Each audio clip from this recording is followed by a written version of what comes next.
Em Dia com a Notícia. O quadro Em Dia com a Notícia vai ao ar todas as segundas e quartas-feiras durante o programa Jornal da Cidade. E hoje iremos conversar com o vice-prefeito de Andradas, João Luiz Magalhães Teixeira. Ele que está aqui para falar sobre assuntos ligados à administração pública. João Luiz, bom dia. Bom dia, Sandro. Bom dia, Francisco Soares. Bom dia, amigos da Rádio Nicola. Segunda-feira gostosa, né, João? Então, com esse friozinho, né, com essa chuvinha também, né, e venha para poder umedecer um pouco mais o nosso dia e, quem sabe, e abençoar a nossa semana, né? Exatamente. O João chegou aqui correndo, molhado com a chuva, mas tudo isso, João, para conversar com o nosso ouvinte. Claro, a gente está aqui para poder esclarecer todos os assuntos que forem de interesse da população, né? Bacana. João, o prefeito Rodrigo Lopes, hoje, ele está em trânsito, nesse momento, está viajando. É isso. Hoje ele foi cedinho hoje para Campestre, ele tinha uma reunião lá com o prefeito de lá, né? Mas ele volta hoje mais à tarde, a gente tem mais reuniões à tarde para poder resolver alguns assuntos da cidade também, né? Então ele deve estar voltando lá pelas 3, 4 horas, ele está aqui de volta. Campestre é próximo, né? É próximozinho, é pertinho. Qual que é o assunto lá, João? É assunto da prefeitura mesmo, né? Deve ser assuntos aí relacionados aos calendários das prefeituras, tal. Eu não estou sabendo certinho qual que é o assunto dele, não. Entendi. João, eu quero falar de um outro assunto aqui, que é bastante interessante. Na última semana correu as redes sociais fotos aí de um dos nossos coletores de lixo. Eu não me lembro o bairro, mas ele cortou a mão e a perna também com um caco de vidro. Uhum. Então isso é um assunto que traz vários temas aí relacionados à questão. Primeiro, o andradense, quando ele vai colocar o lixo para fora, e ele tem ali um caco de vidro, um copo, um prato quebrado, ele não pode colocar de qualquer maneira. Isso. Não é preciso ter essa conscientização. Uhum. Sandro, o que a gente pede, né, é que, tudo bem, acontece na casa quebrar um prato, um copo, né? Então a gente pede para que essas pessoas, no colocar esse material no lixo, que embale num jornal, né, e coloque dentro de uma caixinha, né, para evitar acidentes. Acidentes ocorrem, infelizmente a pessoa lá, o coletor do lixo, ele não sabe que naquele saquinho tem um vidro, né, um caco de vidro. Então ele pode se acidentar, né? Então a gente pede encarecidamente que as pessoas tenham a consciência de proteger um pouco mais. Quebrou um copo, pega esse copo, embala ele com um jornal e coloca dentro de uma caixinha de papelão. Fica mais fácil. Passa no supermercado, no mercadinho da esquina. Isso, né? Gente. Uma caixinha ali. Esse cuidado a gente tem que ter, né? A gente tem que pensar que outras pessoas vão manusear esse material. E pode cortar. E, né, pode ter um acidente até um pouco mais grave, né? Sim, então a gente cortar tem que ter uma veia. A gente tem que ter essa consciência, né? Os coletores de lixo estão ali para nos ajudar na limpeza da cidade e, no final das contas, eles acabam se machucando por descuido, às vezes, de pessoas que não imaginam que alguém depois vai pegar aquela sacolinha e pode rasgar, né? Ô João, aí traz um outro questionamento relacionado a esse mesmo tema. Uhum. Bom, algumas pessoas nas redes sociais questionaram, mas será que esses coletores eles não deveriam estar usando os famosos EPIs, aqueles equipamentos de proteção individual? E também uma outra foto, né, correu, porque hoje tudo é as redes sociais, né, João? Foi fantástico, né? Tudo. É rapidíssimo. E outra foto correu com aparentemente funcionários da prefeitura andando, se locomovendo de trator ali na rua Delfim Moreira, um desses funcionários ali sem a camiseta, sem, enfim, nenhum tipo também de EPI para realizar o seu serviço. Então, aí o questionamento sobre esses dois setores da prefeitura, a questão do funcionário no trator e também o coletor ali que se machucou. O funcionalismo público de Andradas, ele usa EPI, João? Ô Sandro, aqui a gente tem que fazer um pouquinho de uma meia-culpa, né? Porque realmente a gente tem falhas nossas sim, tá? Não vou dizer que não tenha, não. Alguns setores ali realmente são bem... O pessoal tem uma cultura de usar o EPI. e outras pessoas não têm essa cultura de uso do EPI. Eles acham que não vai acontecer nenhum acidente com eles. Por mais que a prefeitura ceda o material, por mais que o chefe dele cobre, tem alguns EPIs que são incômodos. Isso é uma verdade. Mas eles têm que entender a necessidade do uso do EPI. Hoje é uma proteção que é fundamental. Né? Tem casos ali dos coletores, eles não gostam muito de usar aquela luva raspa, que é aquela luva de couro grossa, porque eles não têm acessibilidade nas mãos. Então, eles dizem que atrapalha. Atrapalha, né? Eles atrapalham para pegar as sacolinhas. Então, a gente fornece para eles toda semana uma luva mais fina um pouco. Então, toda semana tem que trocar, porque ela é fina, então ela rasga fácil, né? E o que acontece muito com eles, agora, o que está faltando muito para os coletores realmente é a parte do uniforme. É uma coisa que a gente já está já providenciando, né? Então, realmente, a uniforme é uma falha nossa mesmo, né? Então, a gente vai estar providenciando isso. O pessoal que usa, onde é um caso mais perigoso, que é a questão das podas das árvores, esse pessoal, eles já estão acostumados, eles já estão mais acostumados a usar o EPI, que já é um capacete com uma viseira, né? Fica mais confortável para eles também. Tem a parte da perneira, para poder evitar que alguma faquinha da roçadeira quebre e machuque a perna. Pra você ter uma ideia como é perigoso, teve um acidente agora, há uns 15 dias atrás, com um desses nossos funcionários que estava usando a perneira, a faquinha quebrou, furou a perneira e machucou a perna dele. Nossa, se ele não tivesse... A perneira poderia ter um acidente muito mais grave. Tem pessoas que até já morreram por fazendo serviço nas roças aí, entendeu? Que não estava usando a perneira e cortou uma via importante e a pessoa acaba morrendo. Então a gente tem que ter um cuidado. Tem pessoas que já são um pouco mais preocupadas com a segurança, outras que acham que o acidente não vai acontecer com eles, né? Então, e aí acho que falta um pouquinho mais da gente também cobrar um pouco mais esse uso dos EPIs, né? Ô, João, você disse que eles recebem o EPI, não é? Recebem o EPI, sim. Alguns usam, outros não usam, e tem alguns que estão em falta realmente, tá, Sandra? Eu não estou aqui encobrindo nada, não. Alguns realmente estão em falta, mas nós vamos agora organizar, eu conversei hoje de manhã com a parte da saúde e ver se o Sereste nos dá umas orientações, alguns cursos de capacitação, mostrando para os funcionários a necessidade do uso do EPI. Né? O que acontece com a pessoa que não usa o EPI na questão de um acidente mais grave, né? Qual que é a responsabilidade que a prefeitura tem também se não estiver fornecendo esse EPI, né? O que a gente sofre de multa do Ministério do Trabalho. Então são todas coisas que nós vamos estar tentando dar essa capacitação até para nós mesmos, tá? Para nós também, para a gente poder também chegar lá e ver a nossa responsabilidade quanto a isso. Né? Porque a gente tem uma responsabilidade grande sobre esses funcionários e a gente não pode fugir delas. Estamos com falhas, sim, mas a gente vai corrigir isso.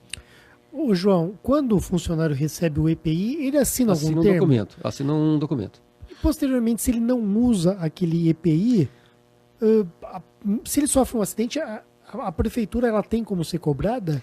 Então, Sandro... Eu fico com essa dúvida. Não, tem também, porque é o seguinte, a gente não cobrou o uso desse pessoal. A gente entregou, mas a gente não está cobrando o uso também.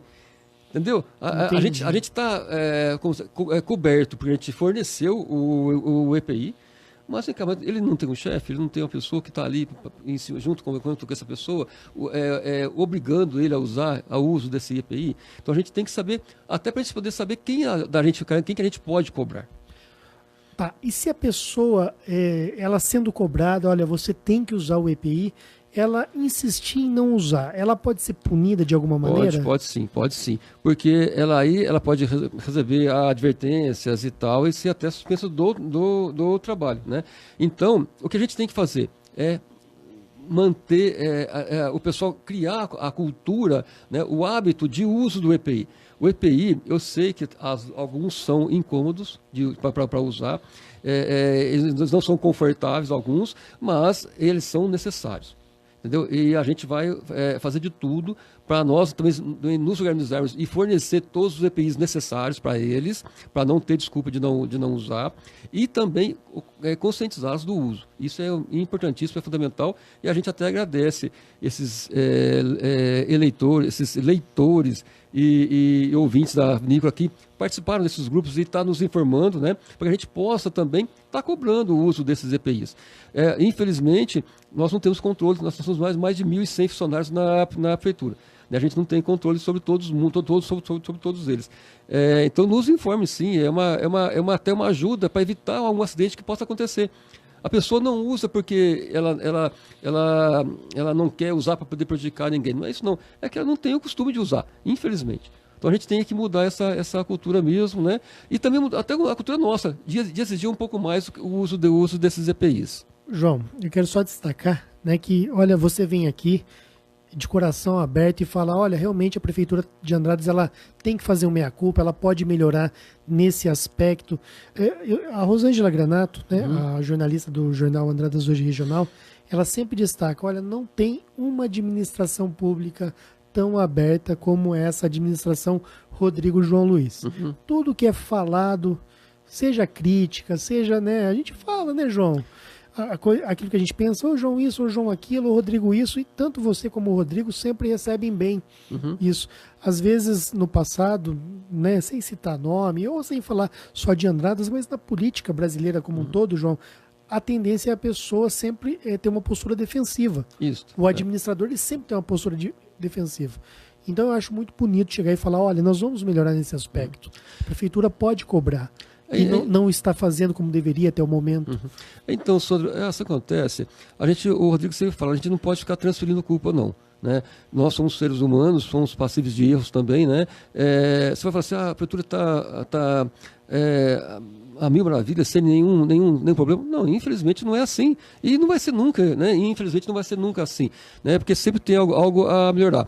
Mas o Rodrigo nos deixa muito tranquilos quanto a isso e ele nos dá total liberdade para que a gente possa fazer aquilo que seja feito. E a gente aceita muito bem as críticas.